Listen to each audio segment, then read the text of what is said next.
Item ಯಾವುದೇ ಇರಲಿ try ಮಾಡಿ ಆಚಿ ಚಿಕನ್ ಮಸಾಲಾ.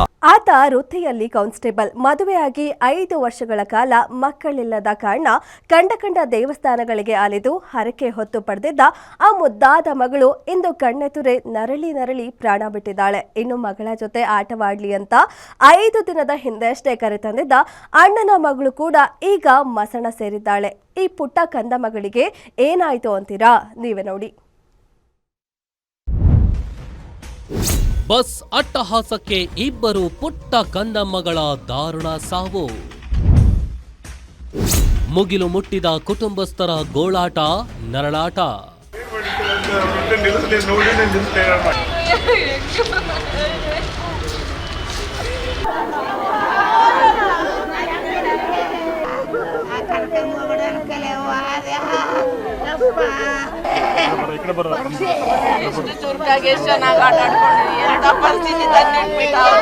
ಈ ಫೋಟೋದಲ್ಲಿರೋ ಈ ಮಕ್ಕಳನ್ನ ನೋಡಿ. ಮುದ್ದಾಗಿರೋ ಈ ಇಬ್ಬರು ಖಾಸಗಿ ಶಾಲೆ ಬಸ್ ಚಾಲಕನ ನಿರ್ಲಕ್ಷ್ಯಕ್ಕೆ ಬಲಿಯಾಗಿದ್ದಾರೆ. ಸ್ಕೂಟಿಯಲ್ಲಿ ತಂದೆ ಜೊತೆ ಹಾಲು ತರಲು ಹೋಗ್ತಿದ್ದಾಗ ಎದುರುಗಡೆ ಬಂದಿದ್ದ ಖಾಸಗಿ ಸ್ಕೂಲ್ ಬಸ್ ಡಿಕ್ಕಿ ಹೊಡೆದಿದ್ದು ಇಬ್ಬರು ಮಕ್ಕಳು ಕೆಳಗಡೆ ಬಿದ್ದಿದ್ದಾರೆ. ಈ ವೇಳೆ ಚಾಲಕ ಮಕ್ಕಳ ಮೇಲೆ ಬಸ್ ಹರಿಸಿದ್ದು ತಂದೆಯ ಎದುರೇ ನರಳಿ ಪ್ರಾಣ ಬಿಟ್ಟಿದ್ದಾರೆ. ಗಾಡಿ ಬಂತು, ಯಜಮಾನಿ ಗಾಡಿ. ಅದು ನೋಡಿ ನಿಂತ್ಕೊಂಡೆ, ನಾನು ಟರ್ನ್ ಆಗ್ತಂತ ಅವ್ನು ನಿಲ್ಲಿಸಲೇ ಇಲ್ಲ, ಹಂಗೆ ಮೇಲೆ ಬಂದ್ಬಿಟ್ಟ. ಅಟ್ಲೀಸ್ಟ್ ನಿಲ್ಲಿಸಿರಪ್ಪ ಅಂತ ಇಬ್ರು ಹೋಗ್ತಿದ್ರು ಅವರು. ಅವ್ರು ನೋಡಿ ನಿಂತ್ಕೊಂಡಿ, ಅವ್ನು ಟರ್ನ್ ಆಗೋದಂತ ಮುಂಚೆ ನಾನು ನಿಂತ್ಕೊಂಡಿನಿ ಲೆಫ್ಟಿಗೆ. ಅವ್ನು ನಿಲ್ಲಿಸ್ತಾನೆ, ಗಾಡಿ ಟರ್ನ್ ಆಗಲ್ಲ ಅಂತೇಳಿ ಅವ್ನು ಅಷ್ಟಾದ್ರೆ ಮೇಲೆ ಕುತ್ಕೊಂಡು ಬಂದ್ಬಿಟ್ಟೆ. ಮೇಲೆ ಮುಂದೆ ಮೂವ್ ಆಗ್ಬಿಟ್ಟು ಅಟ್ಲೀಸ್ಟ್ ನಿಲ್ಸಿದ್ರೆ ಇದು ಮಾಡ್ತಿದ್ರು. ಯಾರು ಬಂದಿಲ್ಲ, ನಾವು ಹಂಗೆ ಹಾಸ್ಪಿಟ್ಲಿಗೆ ಹೋದ್ವಿ, ನಾವು ಮಗನ ಕರ್ಕೊಂಡು. ನಮ್ಮ ಇದ್ರೆ ನಾವಿದ್ವಿ. ಅಂದ ಹಾಗೆ ಈ ಘಟನೆ ನಡೆದಿರೋದು ಬೆಂಗಳೂರಿನ ಹೆಣ್ಣೂರು ಸಂಚಾರಿ ಠಾಣೆ ವ್ಯಾಪ್ತಿಯ ಥಣಿಸಂದ್ರದಲ್ಲಿ. ನಾಗನಗೌಡ ಮತ್ತು ಈರಮ್ಮ ದಂಪತಿಗೆ ಮದುವೆಯಾಗಿ ದಶಕ ಕಳೆದ್ರೂ 5 ವರ್ಷ ಮಕ್ಕಳಿರಲಿಲ್ಲ. 4 ವರ್ಷದ ಹಿಂದೆ ಹರ್ಷ ಹಾಗೂ 2 ವರ್ಷದ ಹಿಂದೆ ವರ್ಷ ಜನಿಸಿದ್ರು. ಇನ್ನು ಅಣ್ಣನ ಮಗಳು ಭಾನುವನ್ನು ಕೇವಲ 5 ದಿನಗಳ ಹಿಂದೆಯಷ್ಟೇ ರಾಯಚೂರಿನಿಂದ ಕರೆತರಲಾಗಿತ್ತು.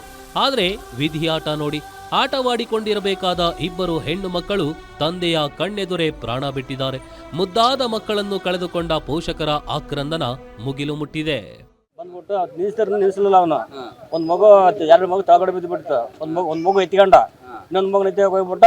ಅವ್ನು ತಟ್ಟಿದ್ರನ್ನ ಅವನು ಇದು ಮಾಡಲ್ಲ. ಅವನು ಹಂಗೆ ಹಚ್ಚಿಬಿಟ್ಟ ಮೇಲ್ಗಡೆ. ಬಸ್ ಸ್ಕೂಲ್ ಬಸ್ ನನ್ ಮಗು ಒಳಗಡೆ ತಂದ್ರೆ ಅವ್ನು ನಿಲ್ಸಲ್ಲ ಗಾಡಿ. ಹಂಗೆ ಹಚ್ಚಿಬಿಟ್ಟ, ತಪ್ಪಿಬಿಟ್ಟ. ಒಂದ್ ಮಗನ ಎತ್ಕೊಂಡ, ಇನ್ನೊಂದ್ ಮಗು ಒಳಗಡೆ ಬಿಡ್ತದ. 2 ಮಗು ಬ್ಲಡ್ ಬಂದು ಬಿಡಿತ್ತು.